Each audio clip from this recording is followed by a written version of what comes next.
They walk in a blaze of light amidst the thunder and fire. The modern-day rock star.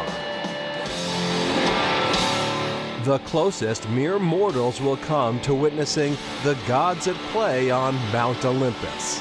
It's probably one of the most powerful feelings you can get. It's a high that goes beyond any drug or alcohol someone could take. Show me your hands, Mansfield! For more than 20 years, Sully Erna, Lawrence, born and bred, and his multi-platinum selling band Godsmack have made a home for themselves on the biggest stages in the world.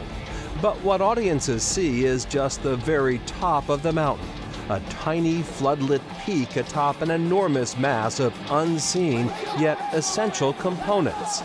Sully invited Chronicle to see what's hiding beneath the rock. Reporting for work at the crack of noon, Sully's got a punch list of issues to address with his crew. It's a full-time job. People see the hour and a half, 2 hours we're on stage having fun, but there's a lot that goes into it. 1, 2. The crew have been hard at it since 8 a.m. here at the Xfinity Center in Mansfield. They've unloaded 10 tractor trailers full of equipment after driving through the night from a show in Bangor, Maine. Last night, the confetti cannons weren't quite hitting the target. I'm having a problem with the angle of these things. Like, I feel like it's covering, we're angling up into each other, and then there's this void in the middle of the arena. We're looking for more of a sprint. Next stop, front of house, and the lighting director, Jimmy Mustafa. Okay, so then this is burning down to this fall. Into your eyes, that right there. You're lit. It doesn't feel like it. No? It's really dark. Sully thinks a key moment in the song, Legends Rise, could use more drama. Make sure there's a look to it, Because it should snap to like a wham, something. Okay, you know what I mean? We don't want it to be boring. It's an attention to detail that has served Godsmack well.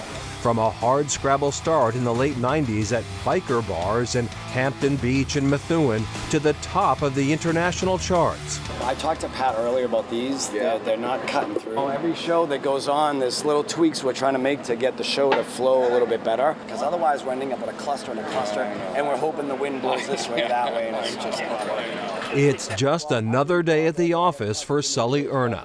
How do we get from here to there? I see your face. Only this office changes every day. Different venues, different cities.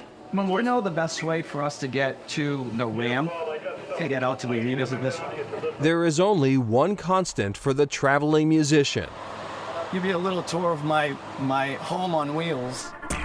The tour bus.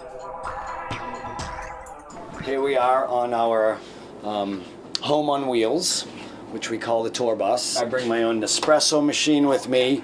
Very important for those of you who decide to become a rock star. Obviously full-size refrigerators. We have bathrooms. They're actually pretty nice.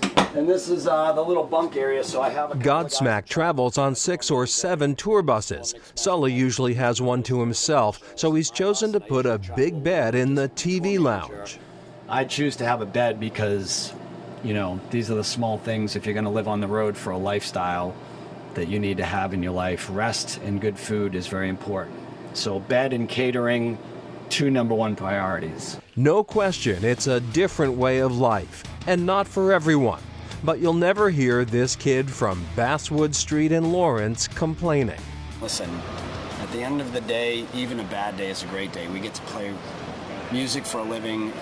So what do we really have to complain about? That the waters weren't in the dressing room on time while my chicken wings were dry? Back on stage, the countdown to showtime has begun. But nothing happens until the pyro passes muster with the local fire marshal. Yeah, they come down. We'll be back in a bit for the final touches.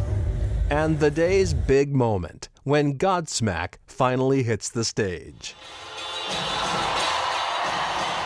Very cool. Godsmack has built themselves an incredible career over the years with, at this point, more top 10 rock songs than the Foo Fighters and their hometown heroes, Aerosmith.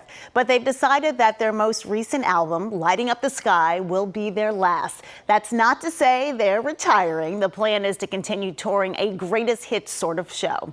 Coming up, one big happy rock family.